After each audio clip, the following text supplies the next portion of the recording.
Hey everybody, welcome back to the Words of Life Daily Bible Reading. Today is day 136. Today's reading is 1 Kings chapters 10 and 11, followed by Matthew chapter 8. Let's dive right in. 1 Kings chapter 10. Now when the queen of Sheba heard the fame of Solomon concerning the name of the Lord, she came to test him with hard questions. She came to Jerusalem with a very great retinue, with camels bearing spices and very much gold and precious stones. And when she came to Solomon, she told him all that was on her mind. And Solomon answered all her questions. There was nothing hidden from the king that he could not explain to her. And when the queen of Sheba had seen all the wisdom of Solomon, the house that he had built, the food of his table, the seating of his officials, and the attendance of his servants, their clothing, his cupbearers, and his burnt offerings that he offered at the house of the Lord, there was no more breath in her. And she said to the king, "The report was true that I heard in my own land of your words and of your wisdom, but I did not believe the reports until I came and my own eyes had seen it. And behold, the half was not told me. Your wisdom and prosperity surpass the report that I heard. Happy are your men, happy are your servants, who continually stand before you and hear your wisdom. Blessed be the Lord your God, who has delighted in you and set you on the throne of Israel. Because the Lord loved Israel forever, he has made you king, that you may execute justice and righteousness." Then she gave the king 120 talents of gold, and a very great quantity of spices and precious stones. Never again came such an abundance of spices as these that the queen of Sheba gave to King Solomon. Moreover, the fleet of Hiram, which brought gold from Ophir, brought from Ophir a very great amount of almug wood and precious stones. And the king made of the almug wood supports for the house of the Lord, and for the king's house, also lyres and harps for the singers. No such almug wood has come or been seen to this day. And King Solomon gave to the queen of Sheba all that she desired, whatever she asked besides what was given her by the bounty of King Solomon. So she turned and went back to her own land with her servants.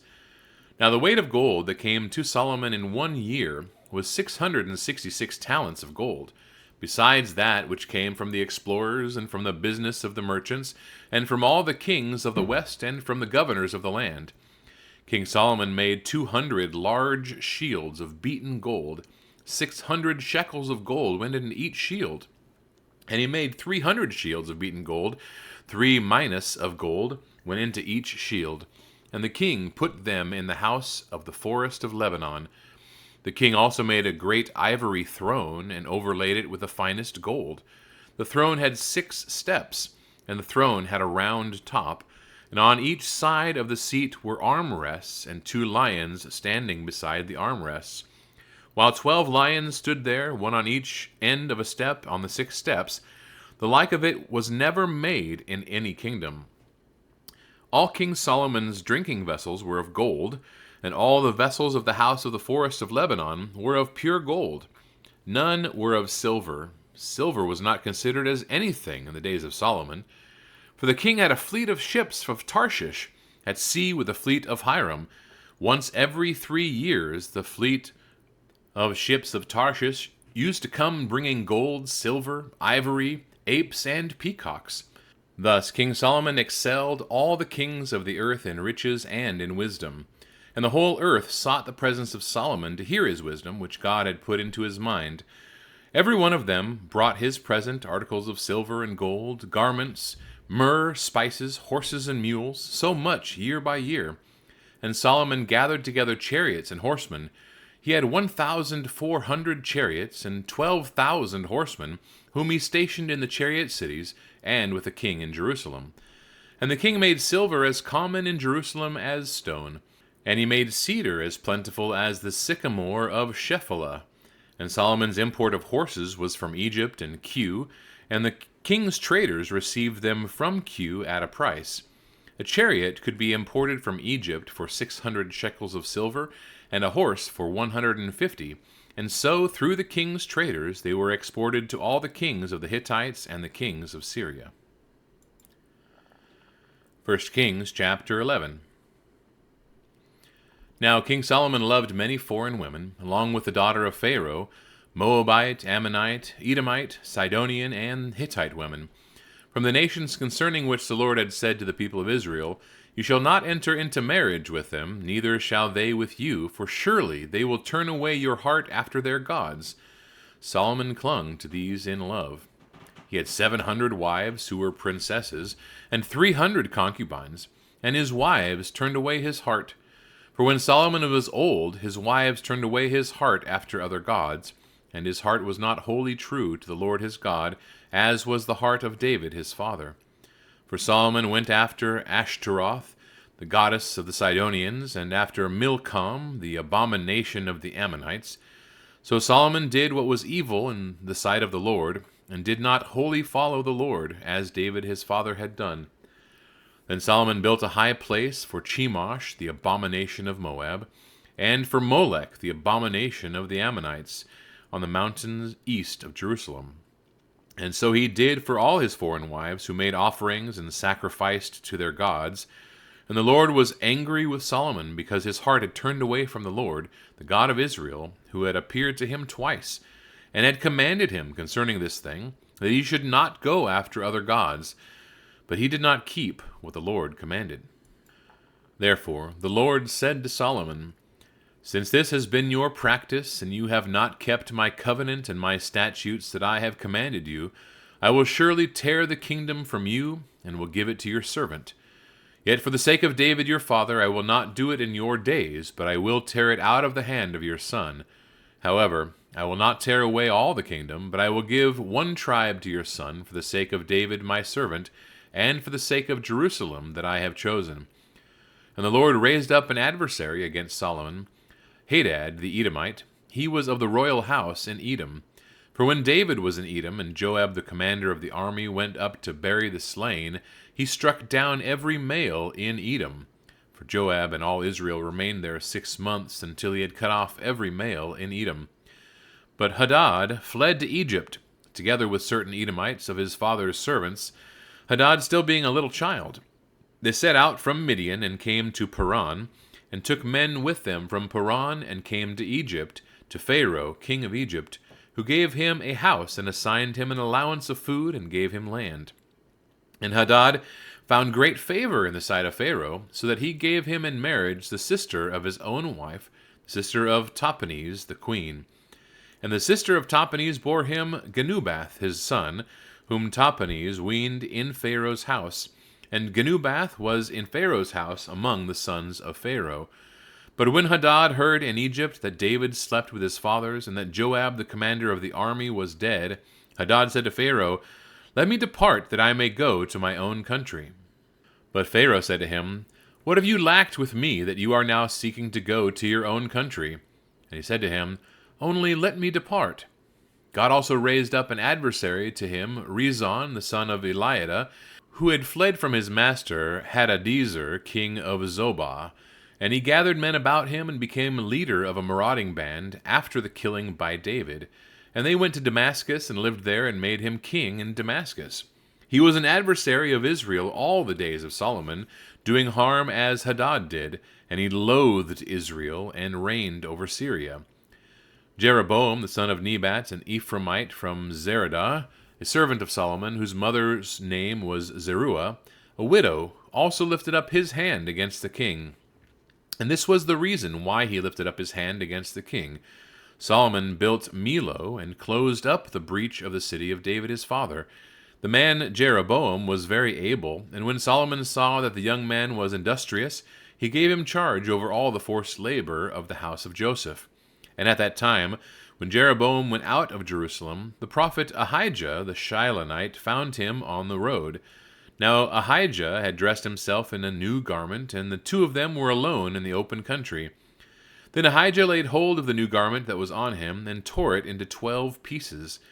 And he said to Jeroboam, Take for yourself 10 pieces, for thus says the Lord, the God of Israel, Behold, I am about to tear the kingdom from the hand of Solomon, and will give you 10 tribes. But he shall have 1 tribe for the sake of my servant David, and for the sake of Jerusalem, the city that I have chosen out of all the tribes of Israel. Because they have forsaken me, and worshipped Ashtoreth, the goddess of the Sidonians, Chemosh, the god of the Moab, and Milcom, the god of the Ammonites. And they have not walked in my ways, doing what is right in my sight, and keeping my statutes and my rules, as David his father did. Nevertheless, I will not take the whole kingdom out of his hand, but I will make him ruler all the days of his life, for the sake of David my servant, whom I chose, who kept my commandments and my statutes. But I will take the kingdom out of his son's hand, and will give it to you 10 tribes. Yet to his son I will give 1 tribe, that David my servant may always have a lamp before me in Jerusalem, the city where I have chosen to put my name. And I will take you, and you shall reign over all that your soul desires, and you shall be king over Israel. And if you will listen to all that I command you, and will walk in my ways, and do what is right in my eyes, by keeping my statutes and my commandments, as David my servant did, I will be with you, and will build you a sure house, as I built for David, and I will give Israel to you. And I will afflict the offspring of David because of this, but not forever. Solomon sought therefore to kill Jeroboam, but Jeroboam arose and fled into Egypt, to Shishak king of Egypt, and was in Egypt until the death of Solomon. Now, the rest of the acts of Solomon, and all that he did, and his wisdom, are they not written in the book of the Acts of Solomon? And the time that Solomon reigned in Jerusalem over all Israel was 40 years. And Solomon slept with his fathers, and was buried in the city of David his father, and Rehoboam his son reigned in his place. The book of Matthew, chapter 8. When he came down from the mountain, great crowds followed him. And behold, a leper came to him, and knelt before him, saying, Lord, if you will, you can make me clean. And Jesus stretched out his hand and touched him, saying, I will, be clean. And immediately his leprosy was cleansed.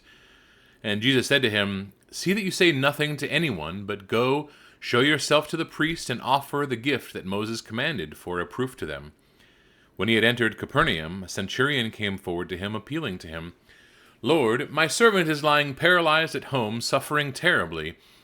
And he said to him, I will come and heal him. But the centurion replied, Lord, I am not worthy to have you come under my roof, but only say the word, and my servant will be healed. For I too am a man under authority, with soldiers under me, and I say to one, Go, and he goes, and to another, Come, and he comes, and to my servant, Do this, and he does it. When Jesus heard this, he marveled, and said to those who followed him, Truly, I tell you, with no one in Israel have I found such faith. I tell you, many will come from east and west and recline at table with Abraham, Isaac, and Jacob in the kingdom of heaven, while the sons of the kingdom will be thrown into the outer darkness. In that place there will be weeping and gnashing of teeth. And to the centurion Jesus said, Go, let it be done for you as you have believed. And the servant was healed at that very moment. And when Jesus entered Peter's house, he saw his mother-in-law lying sick with a fever. He touched her hand, and the fever left her, and she rose and began to serve him. That evening they brought to him many who were oppressed by demons, and he cast out the spirits with a word, and healed all who were sick. This was to fulfill what was spoken by the prophet Isaiah. He took our illnesses and bore our diseases. Now when Jesus saw a crowd around him, he gave orders to go over to the other side. And a scribe came up and said to him, Teacher, I will follow you wherever you go. And Jesus said to him, Foxes have holes, and birds in the air have nests, but the Son of Man has nowhere to lay his head. Another of his disciples said to him, Lord, let me first go and bury my father. And Jesus said to him, Follow me, and leave the dead to bury their own dead. And when he got into the boat, his disciples followed him. And behold, there arose a great storm on the sea, so that the boat was being swamped by the waves, but he was asleep. And when they went and woke him, saying, Save us, Lord, we are perishing. And he said to them, Why are you afraid, O you of little faith? Then he rose and rebuked the winds and the sea, and there was a great calm. And the men marveled, saying, What sort of man is this, that even winds and sea obey him? And when he came to the other side, to the country of the Gadarenes, 2 demon-possessed men met him, coming out of the tombs, so fierce that no one could pass that way. And behold, they cried out, What have you to do with us, O Son of God? Have you come here to torment us before the time? Now a herd of many pigs was feeding at some distance from them, and the demons begged him, saying, "If you cast us out, send us away into the herd of pigs." And he said to them, "Go." So they came out and went into the pigs, and behold, the whole herd rushed down the steep bank into the sea and drowned in the waters. The herdsmen fled, and going into the city, they told everything, especially what had happened to the demon-possessed men. And behold, all the city came out to meet Jesus. And when they saw him, they begged him to leave their region. And that wraps up our reading for today, everybody. We've had the wisdom and failings of Solomon, followed by his death. We had the wisdom and failings of mankind, spoken by Jesus in Matthew chapter 8. After the Sermon on the Mount is what we read about today. And can you imagine that Jesus, as a man, was just simply exhausted? Asleep in the boat, just purely exhausted. And makes you really appreciate Jesus coming down and becoming a man just like us, experiencing the same things, and yet, with a word, could calm the sea and the storm. And God is awesome. Anyway, God bless everybody. We will see you tomorrow. Leave your comments, questions, suggestions below. Would love to have more discussion out there. We'll see you guys later. Bye.